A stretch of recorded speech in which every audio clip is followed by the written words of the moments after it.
the whole question about them not being anomalous, you can already see there's some disingenuity, because Kirkpatrick himself showed a video of that metallic sphere over Mosul, Iraq, and said that was unidentified. He also noted that they had been seen all over the world.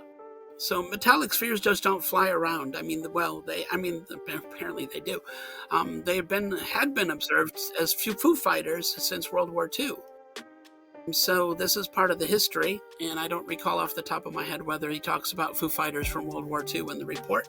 That would have been important, especially if you're going to parade around a video of a metallic sphere in Iraq. Where is the explanation of what that sphere is if it's not anomalous? It looks pretty anomalous to me if it's a metallic sphere. Where are the lift surfaces? What is the propulsion device? Those are questions I'd ask as a scientist or an engineer. I am here to discuss the so-called flying saucers. We know now that in the early years of the 20th century, this world was being watched closely by intelligences greater than man's. Did the CIA write Wind of Change by the Scorpions? As humans busied themselves about the various concerns, they were scrutinized and studied. Dr. Loeb, what percentage chance do you give it that you have indeed uncovered extraterrestrial or non-human technology?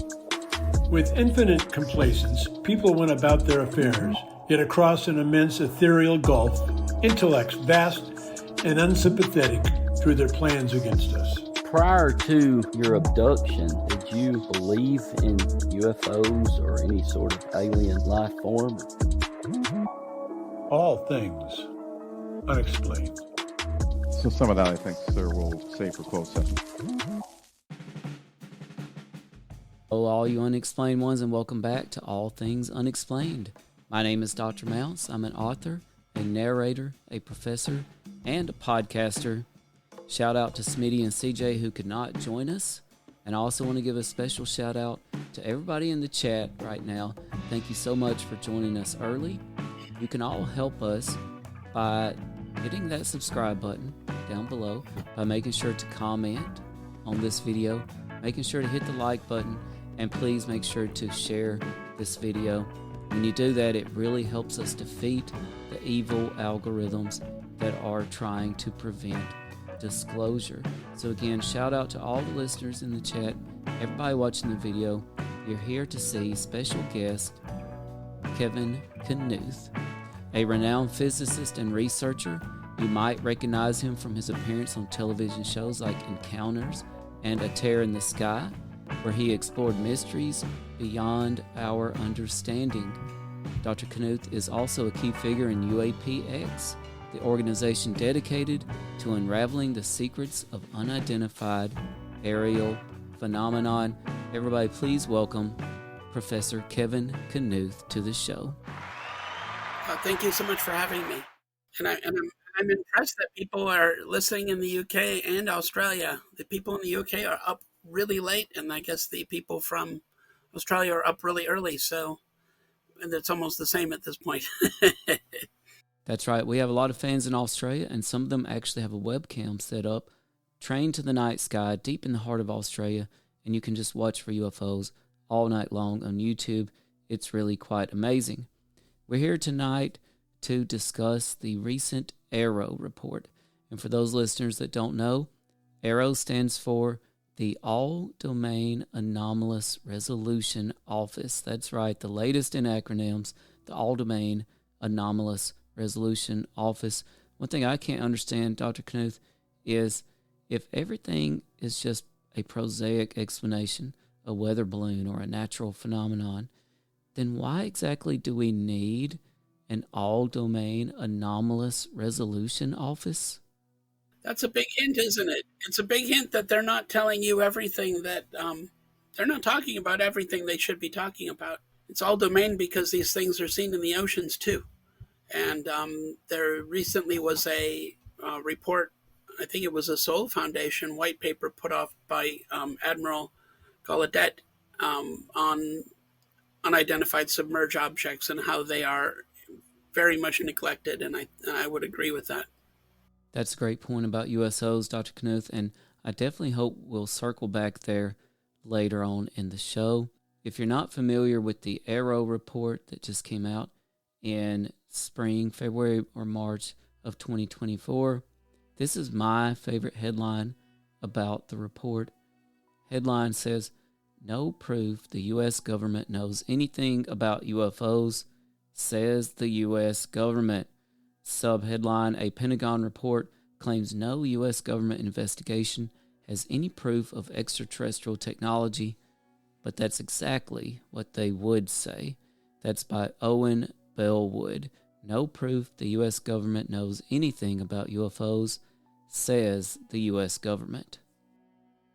I find it interesting that the title of that I find interesting. So if there's no proof that the U.S. government knows anything about UFOs, then why even look to them for answers, right? There can be no doubt that the government certainly wants us to depend on them for all the answers. They would love it if we would just sit back on the couch and wait for them to provide all of life's answers. Dr. Knuth, one thing I noticed about the AARO report is that they really seem to just rely on their own science, their own scientists, their own articles, and they really just kind of pick and choose what they put in their reports and what they disseminate to the public. And so your work, for example, is basically completely ignored, as is work by a lot of other great physicists. And I know that has to be really frustrating to you. Right. We keep looking to the U.S. government for answers, yet from what they tell us, there's no proof that they know anything. So I think, and I think that the AARO report would really does confirm that to some degree. That's a big problem. You should take advantage of all the resources available, and they clearly don't. They want a particular group of particular cadre of people with only certain amounts of expertise and certain reach to handle these things. And that was true of the NASA panel too. NASA panel, I was surprised by it because they gathered together, a bunch of experts, but none of them were current or former NASA people who studied UAPs. None of them had ever studied UAPs before. Where I'm a former NASA employee, I study UAPs. I know at least 6 or 7 other current and former NASA people who have studied UAPs. Any one of them would have been great to have on that panel. They could have been a valuable resource. And in fact, when NASA formed its panel, several of us contacted each other and asked, were you asked to be on the panel? Were you? And we were all rather surprised that we weren't. And there was some discussion as to whether we should write some kind of editorial pointing out that none of us were asked. None of our expertise was tapped. Why is that? That's a good question. Okay, let's dig right into this AARO report now. They basically had one main conclusion, and that is that no evidence UFOs are off-world technology or a part of a classified program that had not been properly reported to Congress. They also had 2 sub-conclusions. Most sightings were the result of misidentification of ordinary objects and phenomena, and although many UAP reports remain unsolved, AARO assesses that if additional quality data were available, of course, most of these cases could also be identified and resolved as ordinary objects or phenomenon. So AARO says, hey, everything is a prosaic explanation, and if we don't know what it is, it's also a prosaic explanation. What do you think about this, Dr. Knuth? So first, there's no evidence that UFOs are off-world technology. Well, that is not surprising for a few reasons. First, what would it take to prove that it was off-world? To prove that something's extraterrestrial is quite a high bar. You'd have to prove that it comes from another planet, and that's difficult to do. Now, off-world technology, well, even Congress has changed their terminology. They don't use the term extraterrestrial anymore. They use the term non-human. And for good reason, because all evidence that we have seen points to the fact that whoever these peoples are who make these objects or use these objects they live here on Earth. The reaction time is way too fast to come from anywhere else. Even Carl Sagan pointed out, and this was his argument against UFOs being interstellar craft, was that he had a hard time believing that you had interstellar spacecraft arriving at Earth every other week. And I would totally agree with that. Would be hard to believe, but I would also grab him by the shoulders and say, all right, Carl, you've almost got it. Go one step further. They're not coming from another star system. Yes, they live here.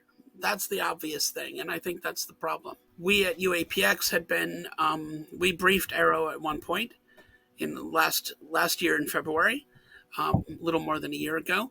We've briefed several other three-letter government organizations, and we briefed the House Armed Services Committee, and every single one of those briefings, we were asked the question, what are your capabilities for observing underwater? That was asked every time, and clearly, again, the issue of unidentified submerged objects is a big deal, and clearly related to the UFO problem. So that's an important thing that's missing from this report. Of course, the first point here, most sightings were the result of misidentification of ordinary objects and phenomena. That is absolutely true. People who studied UFOs have been saying that for years. It's the 3%, the residual that you can't explain that's interesting. And their last statement is rather silly. Although many UAP reports remain unsolved, AARO assesses that if additional quality data were available, most could be identified as being prosaic, basically. So how can they assess that if they don't have enough data? You can't assess that without data, and that's the whole point of collecting data. So that last statement's really pretty ridiculous. Well, it really is ridiculous. It's such an opinionated statement. It's almost as if they're going out of their way to bat down anything that goes against what their narrative is. This whole report is almost like the authors have a chip on their shoulder and are going after the extraterrestrial hypothesis. And that in itself is unscientific. You don't go after a hypothesis. What you do is you try to figure out what things are. You try to rule out hypotheses. Now, if they can rule out a extraterrestrial hypothesis, great, but you're not going to rule it out this way. So this is, the whole approach there is unscientific in the first place. And this is supposed to be a historical report of the government's involvement with UAPs. And even in that, from that perspective, it's lacking. Okay, listener Pepito says, simply AARO lies. Thanks for that input, listener Pepito. Yeah, there's a good bit of that going on, it appears. There's a good bit of dishonesty still. And it's disconcerting, especially because we're in a situation here in the U.S. now where we have a great mistrust of our government. If you're worried about mistrust, the first thing to do is be truthful. And be obviously truthful, and that's not happening here. You know, Dr. Knuth, this really reminds me of the novel by Orwell, 1984. And there's some quotes from 1984 that this AARO report really makes me think about. One of them is, who controls the past controls the future. Who controls the present controls the past. And it's like AARO is really trying to control the present here, and in doing so, control the past and the future. They're really trying to wrap all that up here in this single AARO report. Another great quote, the best books are those that tell you what you already know. And that's exactly what it feels like AARO is trying to do here. And because the conclusions in this report were so lacking and so inadequate, it left a lot of unanswered questions. And this comes from author Graf and Wired on March 11th, 2024. And some of those unanswered questions were this: if they're not anomalous, could it be secret tech from foreign nations or even secret United States tech? Right. Again, here in this whole topic, there's a lot to unpack. First, UAP and even UFOs are not going to be just one thing. They're a class of objects, and so it's not clear that, some of them are going to be weather balloons, right? Some of them are birds, some of them are drones, and some of them very possibly are secret U.S. tech. In fact, we know that this is the case in some cases. Some of the objects that had been reported in the 60s were described as match up with a U-2 spy plane. Not surprising. And some of them could easily be foreign tech. And some of them still could be non-human craft. That doesn't rule that out. So just having a bunch of CIA projects that happen to match a bunch of UFO sightings does not at all rule out non-human craft. It just makes the percentage smaller, which is what you would expect. You'd expect a smaller percentage rather than a large one. So that's not surprising. The whole question about them not being anomalous, you can there's some disingenuity, because Kirkpatrick himself showed a video of that metallic sphere over Mosul, Iraq, and said that was unidentified. That he also noted that they had been seen all over the world. So metallic spheres just don't fly around. Apparently they do. They had been observed as Foo Fighters since World War II. So this is part of the history.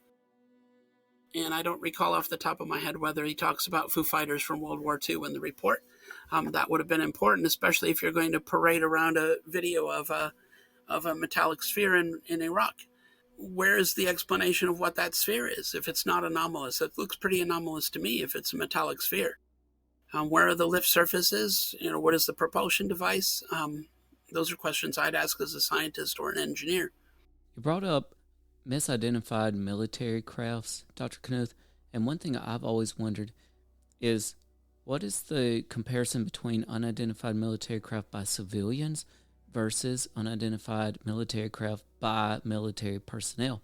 Because one thing I have to question is our military testing its own technology against itself or against other branches that are completely unaware of the test or the technology?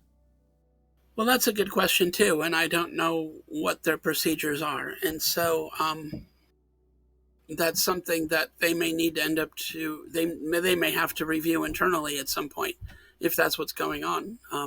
Pilots need to know what's in the air, period. Both commercial pilots and military pilots and private pilots all need to know what is in the air. And so if you are flying test craft in populated places where there are other airplanes, that's a safety hazard, period. And if pilots are seeing things that they can't identify, that's a safety hazard. They need to be identified, and pilots need to be educated as to what they can see. And this is a big problem. It's a safety hazard, period. And for AARO just to say, well, there's nothing anomalous here, nothing to worry about, nothing to see here. Well, pilots are still seeing things, and commercial pilots are seeing things. And that means you haven't answered the question as to what they are, and you haven't done your job. And I worry about that. Well, I tell you what, Dr. Knuth, if it is adversary tech, that would be pretty brazen right there. Yes, definitely would. Yeah. Well, the Chinese balloons are brazen. Yeah, then that's a good point. Yeah. Wars are started over things like that. It's very dangerous. And as a matter of fact, we shot down 3 UFOs over Super Bowl weekend, and we still don't know what those were all about. We don't have any pictures. We don't have any videos. We don't have any information. One was over or near Dead Horse, Alaska, and we just don't know anything. The only thing we ever knew was they tried to blame it on a child's Pico balloon, but we actually had the basically creator of the Pico balloons involved in this situation. We essentially proved that this could not have been a child's Pico balloon. All right, I love this comment from listener Pepito_GTO. Does anyone know why Skinwalker Ranch doesn't seriously dig the mesa? That's a good question, and I think the explanation I've heard is that mesa consists of huge boulders. It is not easy to. You're just not digging. You're removing boulders, which is really hard to do. I would love them to dig into that mesa, but yeah, I think it's difficult to do. And there may be safety concerns too. I mean, if you honestly don't know what's there, it's potentially a hazard.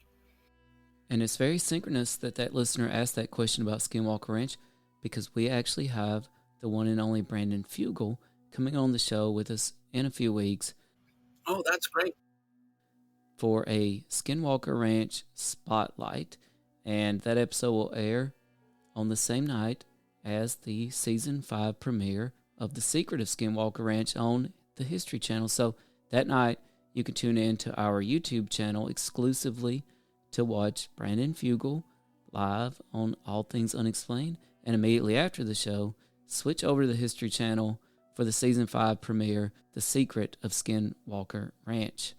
And now some more unanswered questions from the AARO report, Dr. Knuth. It seemed to be littered with breadcrumbs about strange materials. And it brought up this one notion of strange materials in the private sector.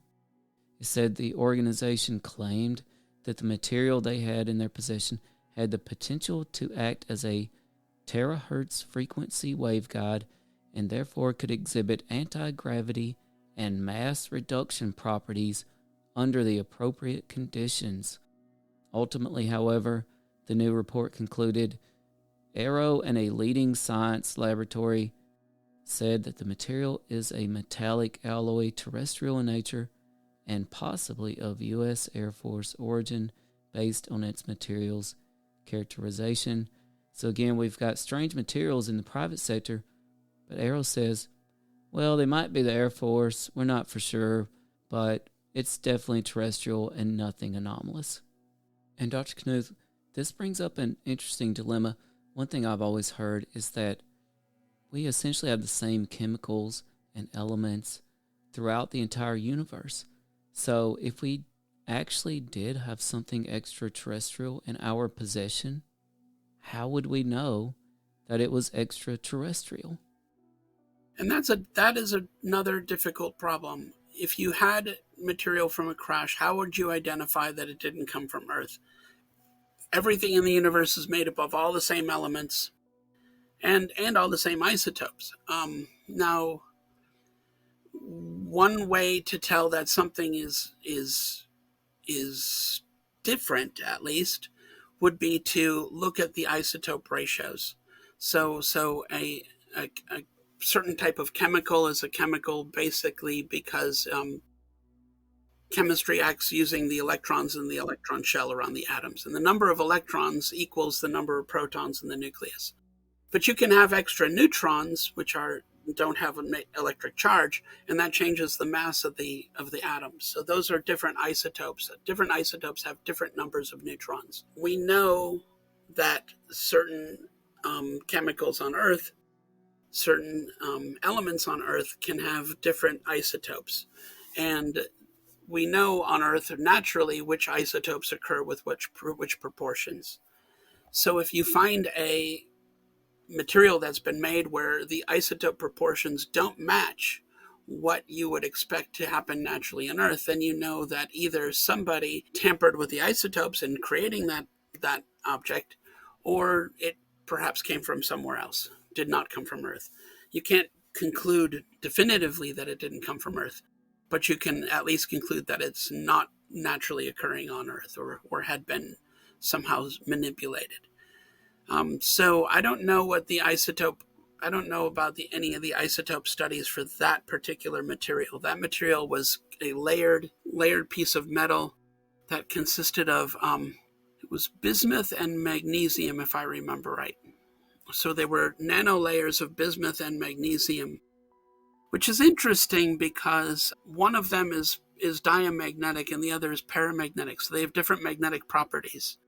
And that has been, those properties have been used in creating new types of materials that we use for, that we're now experimenting with. They're called metamaterials, and they have special properties.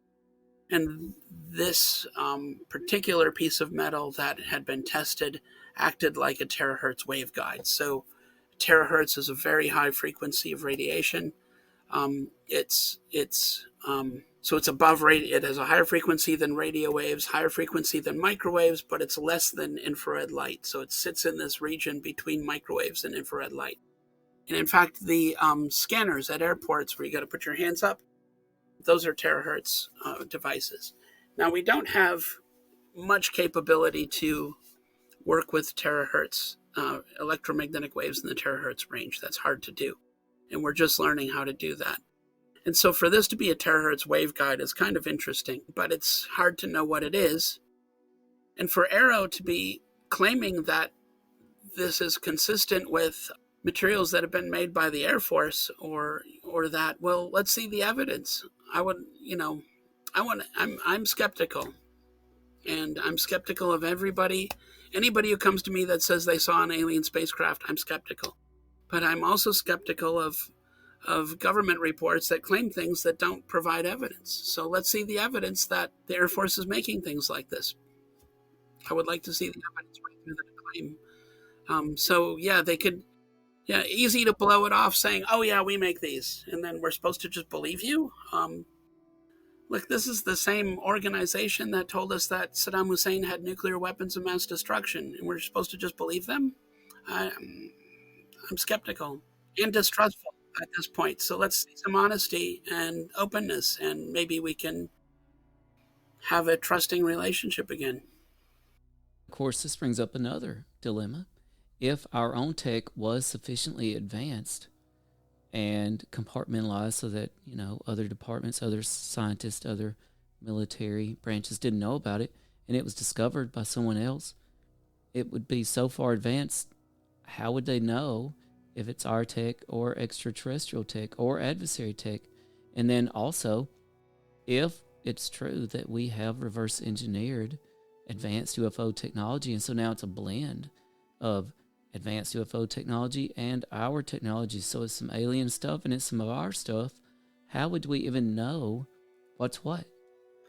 Yeah, again, you wouldn't be able to prove that it came from extraterrestrial tech. You could just say that it was ours, and that would be, you're stuck again.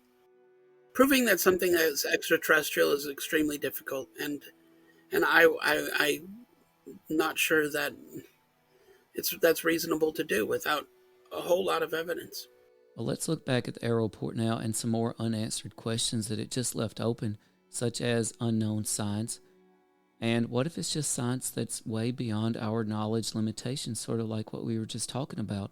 It could be things like parallel dimensions, light speed travel, getting very near the speed of light or approaching the speed of light, or other remarkable physics advancements. Right, and again, it would be hard to approach any of these without seeing evidence. And I think that's the standard that science holds for things, and we have to maintain that. And this is how we make progress, and this is how we're sure of ourselves when we do make progress. And so, that the having evidence is important. And that's one thing that the AARO report is lacking. There's a lot of references to other Air Force reports, that were much less well-founded than this one even. So yes, it really does feel like AARO is just regurgitating previously used reports, and oftentimes it's reports that had their own errors, and they're just passing them off, as their own information. We were led to believe that one of AARO's prime directives was to gather evidence and assess it in new ways, and to tell us what their discoveries were, not just to regurgitate old information that was already out there, and flawed information at that. Yeah, a previous, referring to a previous Air Force report is not evidence. That just shows consistency and self-consistency, which is not what we're interested in here, because the accusations are that they've been lying about this for 80 years. So let's see the actual evidence that shows that isn't the case. The one of the Air Force reports that had been, that was referred to, talked about Roswell as having been due to a mistaken identity with a saucer-shaped Mars landing craft that was being tested. That was actually stated in 1995. The Air Force claimed that Roswell crash was actually a Mars landing craft that was being tested. Well, wait a minute. Time out. First, where's the evidence of that? They provided no evidence. They simply made a claim. And they showed a picture of one of these, back shells for one of the Mars landing crafts. That looks like a saucer. Well, all right, now I'm convinced. No, I'm not convinced, actually, because I want to see the evidence. And the bigger question is, why would the Air Force have been testing a Mars landing craft in 1947, 10 years before we ever even launched a satellite into space? Before all scientists believed that space travel was actually possible, they're claiming that they were testing a Mars landing craft? Really? I want to see the evidence of that.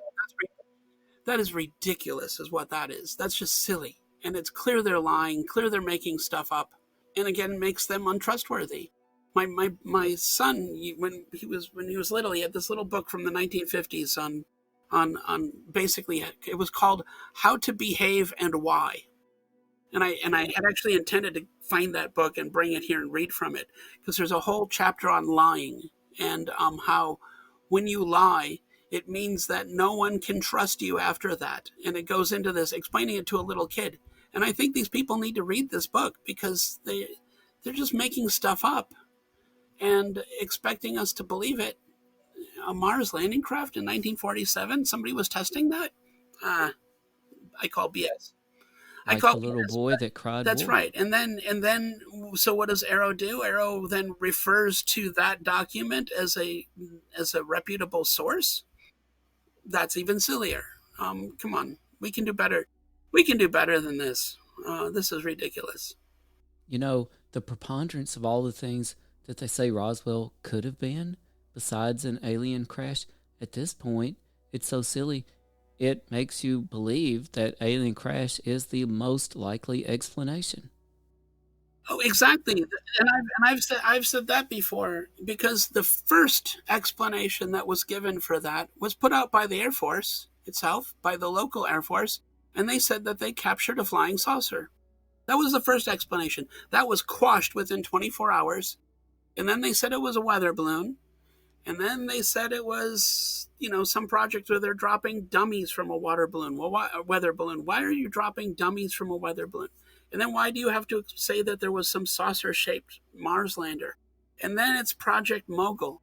Project Mogul, it turns out that the balloon that they supposedly would have had to have launched never got launched. If you look at the professor's records, who was actually running the program from NYU, if you look at those records, it was never launched. And then had it been launched, it would have had to have been launched on June 4th. And what were they doing with Project Mogul? Project Mogul was, they were trying to come up with a way to detect Soviet nuclear blasts. And the trick is they had to get their equipment up to 50,000 feet. And they had problems with using balloons to get it up to 50,000 feet, because once a balloon goes up, the air pressure goes down, so the balloon gets bigger and the volume increases, which makes it even, the density go down even. So the thing keeps going up, keeps getting bigger, keeps going up, keeps getting bigger until it pops and the whole thing falls. That's what happens to these balloons. And they wanted one of these to hover at 50,000 feet. And so they were doing experiments to figure out how to do this. That's what that project was about. Super secret project, because of what they were trying to do. But is that really grounds for the hyperbolic response of the U.S. military when it was found? It had radar reflectors on it, so they should have been tracking it. So when it came down in Mac Brazel's ranch, they should have known it happened, and they should have collected it immediately, but they didn't.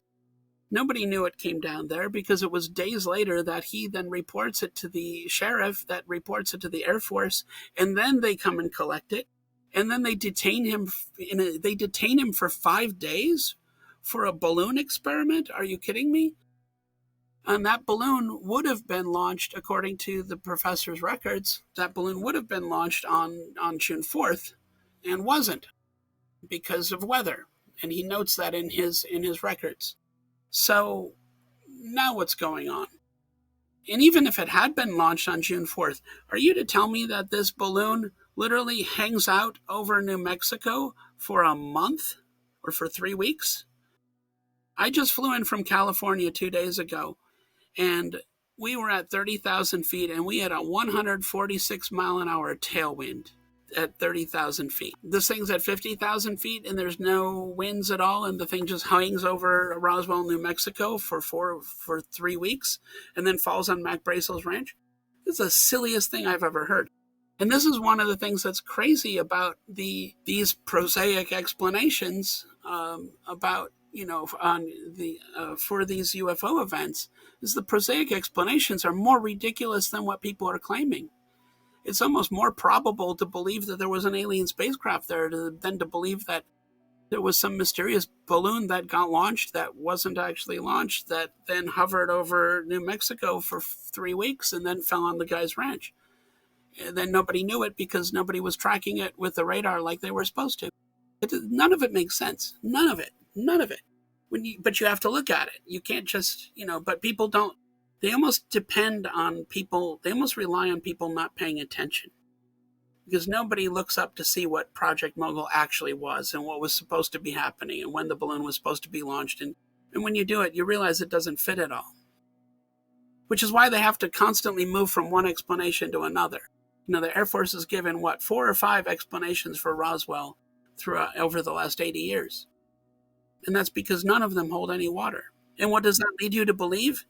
It means that when somebody's lying like this, it means that the first explanation was probably the correct one. The first explanation that everybody wanted to quash is probably the right one. They probably caught a flying saucer. That's the only thing you can walk away with. Of course, there's no evidence for it, but we don't have evidence for any of this stuff. To be continued. Thanks. Like, share, follow, comment, subscribe, support. What's your hot take on Travis Taylor?